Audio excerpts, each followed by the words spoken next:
Hello guys, welcome back to my YouTube channel. स्वागत है आप सभी का हमारे यूट्यूब चैनल पर। तो आज के इस वीडियो लेक्चर में मैं आपको पढ़ाने वाला हूं मोस्ट इंपॉर्टेंट इडियम्स, जो कि होने वाला है इंग्लिश ब्लैक बुक से।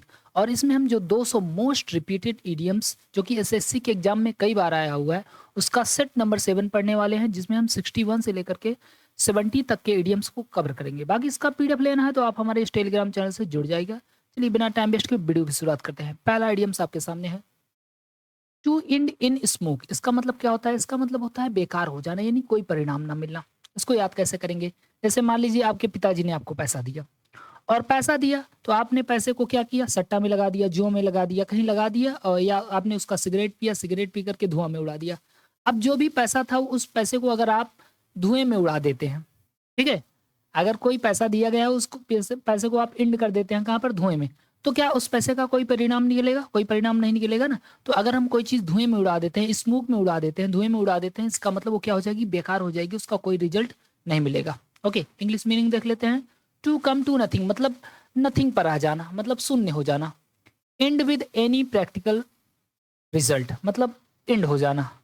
यील्डेड नो रिजल्ट, किसी भी प्रकार का रिजल्ट ना प्राप्त होना। चलिए अगला इडियम देख लेते हैं। नेक्स्ट इडियम्स है टू गेट कोल्ड फीट, यानी घबरा जाना। अब इसको याद कैसे करेंगे? क्योंकि इस वीडियो को बनाने का मात्र एक मकसद होता है कि आपको कैसे याद कराया जाए। जैसे मान लीजिए कोई आदमी है, ओके, और ये बीमार पड़ गया। बीमार पड़ गया, लेकिन एक समय ऐसा होता है कि इसका जो हाथ पैर है वो क्या होता है? ठंडा हो जाता है। इसके जो फीट हैं, फीट मतलब क्या होता है? फीट का मतलब पैर। इसके पैर ठंडे पड़ जाते हैं, हाथ ठंडे पड़ जाते हैं। अब इसके घर वाले लोग एकदम घबरा जाएंगे, क्या हुआ भाई? हाथ पैर ठंडा हो गया, लगता है कुछ गड़बड़ हो जाएगा कि नहीं। तो जब भी हमारे फीट ठंडे हो जाते हैं, हाथ पैर ठंडे हो जाते हैं, तो हम क्या होते हैं? घबरा जाते हैं। तो ऐसे याद कर लेना, टू गेट कोल्ड फीट, यानी फीट जब हमारा कोल्ड हो जाएगा, ठंडा हो जाएगा, तो हम क्या हो जाएंगे? हम घबरा जाएंगे। ओके, इंग्लिश मीनिंग देख लेते हैं। To experience nervousness or anxiety before an attempt to do something, मतलब किसी चीज को करने से पहले जो एंजाइटी होती है, नर्वसनेस होती है, उसको एक्सपीरियंस करना। फियर डर जाना। लॉस कॉन्फिडेंस मतलब अपना कॉन्फिडेंस खो देना। नेक्स्ट इडियम्स देखते हैं। अगला इडियम्स है आपका under a cloud. Under a cloud का मतलब क्या होता है? अंडर अ क्लाउड का मतलब होता है शक के दायरे में होना। इसको याद कैसे करेंगे? जैसे मान लीजिए आप कहीं पर घूमने जा रहे हैं, ओके, और ऊपर क्या है? काले काले बादल आ गए हैं, ओके, या किसी बारात में जा रहे हैं तो वहां पर बादल छा गए। अब बादल छा गए हैं तो आपको ये डर हमेशा सताता रहेगा कि पता नहीं कब बारिश हो जाएगी। आप जब भी बादल के अंडर में होंगे, अंडर अ क्लाउड, क्लाउड के अंडर जब होंगे, तो आपको हमेशा इस बात का शक बना रहेगा कि पता नहीं कब पानी बरस जाए। तो जब भी हम क्लाउड के अंडर में होते हैं, अंडर अ क्लाउड होते हैं, तो इसका मतलब हमें हमेशा शक बना रहता है कि पता नहीं पानी कब बरस जाए, पता ना कब बरस जाए ना। तो अंडर अ क्लाउड का मतलब शक के दायरे में होना। इंग्लिश मीनिंग देख लेते हैं। अंडर सस्पेंशन मतलब सस्पेंशन में होना, शक के दायरे में होना। इन डिसग्रेस यानी डिसग्रेस में होना। अनट्रस्टवर्दी मतलब ट्रस्टवर्दी ना होना। कहने का मतलब है कि विश्वास ना होना। विश्वास नहीं रहेगा तो इसका मतलब शक रहेगा ना। चलो अगला आइडियम देख लो। अबोन ऑफ कंटेंशन। अबोन ऑफ कंटेंशन का मतलब क्या होता है? इसका मतलब होता है झगड़े की जड़। क्या होता है? झगड़े की जड़। अब इसके साथ साथ मैं आपको एक और इंपॉर्टेंट इडियम्स बताने वाला हूं। एन एप्पल आप डिस्कार्ड। एन एप्पल आप डिस्कार्ड और अबोन ऑफ कंटेंशन, दोनों का मतलब होता है झगड़े की जड़। तो बोन ऑफ कंटेंशन और एप्पल ऑफ डिस्कार्ड दोनों को मैं याद करा देता हूँ। देखो, बोन का मतलब क्या होता है? हड्डी। अब आप मीट खा रहे हैं, मीट खाते समय आपके मुंह में जो हड्डी आएगी, उस हड्डी को क्या करेंगे? फेंक देंगे। सामने दो कुत्ते बैठे हुए, अब जब आप फेंक दिए तो ये कुत्ता भी आए, ये कुत्ता भी आए, दोनों क्या करेंगे? आपस में झगड़ा करने लगेंगे। तो जब भी हम बोन यानी किसी हड्डी को फेंकेंगे, तो कुत्ते आपस में क्या करने लगेंगे? झगड़ा करने लगेंगे। तो ये झगड़े की जड़ हो जाएगी। और Apple of discard, Apple of discard को याद कर लेंगे कि जो कश्मीर है, कश्मीर में बहुत ज्यादा एप्पल होता है, और ये कश्मीर भारत और पाकिस्तान के बीच में क्या बना रहता है? झगड़े की जड़ बना रहता है। तो दोनों इडियम्स आपको याद रखना है। एन एप्पल ऑफ डिस्कार्ड और अबोन ऑफ कंटेंशन। इंग्लिश मीनिंग देख लेते हैं। काज ऑफ क्वेरल यानी झगड़े की जड़, काज ऑफ डिस्प्यूट विवाद की जड़। Next idioms. अगला इडियम्स आपके सामने है अ क्लोज शेव। क्लोज शेव का मतलब होता है बाल बाल बचना। तो यहाँ पर सेव आ रहा है। सेव का मतलब क्या होता है? दाढ़ी बनाना। अब आप जब दाढ़ी बना रहे होते हैं, तो आपको ब्लेड बहुत ही सावधानी पूर्वक चलाना पड़ता है। अगर आपने ब्लेड को थोड़ा सा भी इधर उधर कर दिया, तो जान लीजिए आपके चेहरे में गड़बड़ हो जाएगा मामला। तो जब भी हम सेव कर रहे होते हैं, तो बहुत ही क्लोज मतलब बहुत ही करीब में होते हैं, लेकिन हम बच जाते हैं बार बार।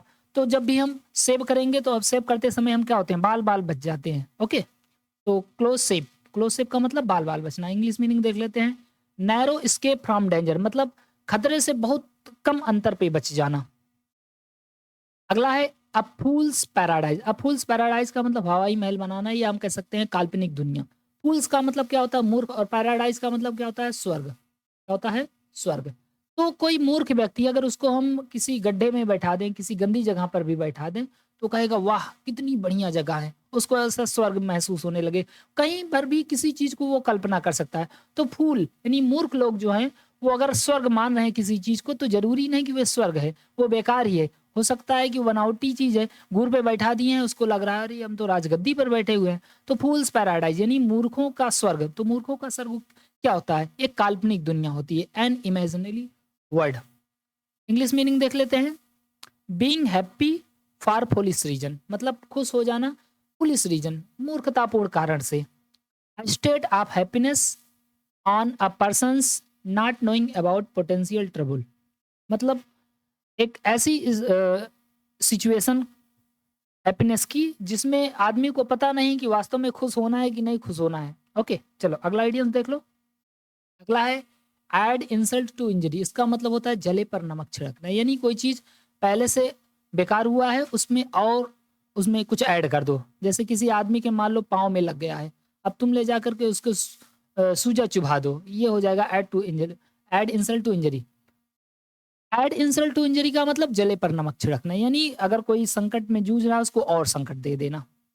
इंग्लिश मीनिंग देख लो, समझ जाओगे बहुत आसानी से। देखो इसको याद करना तो आसान है ना, ऐड इंसल्ट टू इंजरी मतलब इंजरी में और इंसल्ट एज ऐड कर देना। Make a bad situation even worse, कहने का मतलब है किसी चीज को बद से बदतर बनाना। To further a loss with mimicry to worsen an unfavourable situation, मतलब किसी की मिमिक्री करना, मजाक उड़ा लेना एक खराब सिचुएशन के लिए। मतलब कोई आदमी गड्ढे में गिर गया, अब गड्ढे में गिर गया है तो उसको उठाने के बजाय तुम क्या कर रहे हो, हंस रहे हो, तो ये क्या है, add insult to injury. Next idiom apple of one size, इसका मतलब होता है बहुत ही प्यारा, वेरी लवली, डियर। तो देखो इसको याद कर लेते हैं फ्रूट के थ्रू।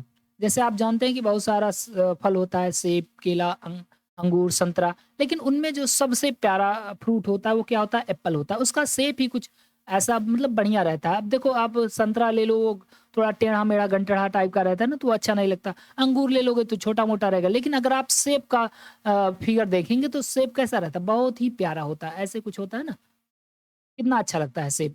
तो सेब जो है वो बहुत ही प्यारा होता है। तो अगर कोई किसी को कहे कि तुम मेरी आंखों के सेब हो, यानी उसको बहुत प्यारा कहना चाहता है। ओके, तो एप्पल ऑफ वंस आइज का मतलब क्या हो जाएगा, बहुत ही प्यारा, वेरी डियर। इंग्लिश मीनिंग क्या है, very dear, someone very precious और वेरी डियर, तो वही मीनिंग हो गया ना, बहुत ही प्यारा।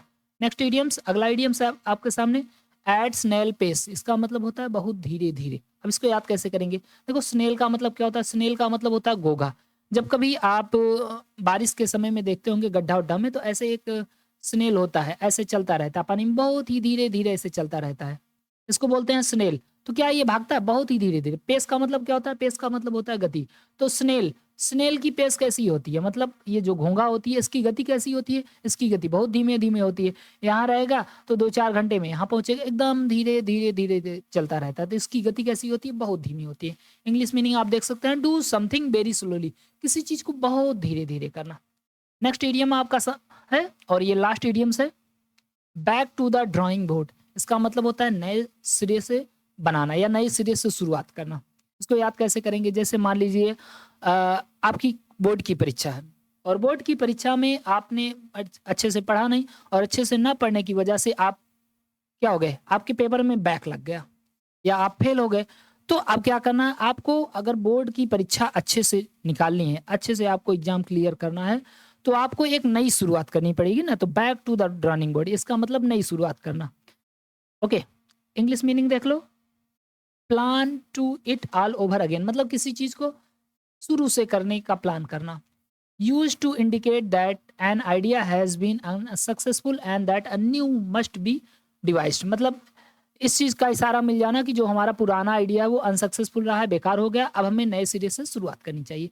तो गाइज अगर आपको ये वीडियो पसंद आता है तो प्लीज़ वीडियो को लाइक करें, नए हो तो चैनल को भी जरूर सब्सक्राइब करें। बाकी इसका पीडीएफ लेना है तो हमारे टेलीग्राम चैनल से जुड़ जाएगा, आपको इसका फ्री पीडीएफ मिल जाएगा। थैंक यू सो मच, जय हिंद, जय भारत।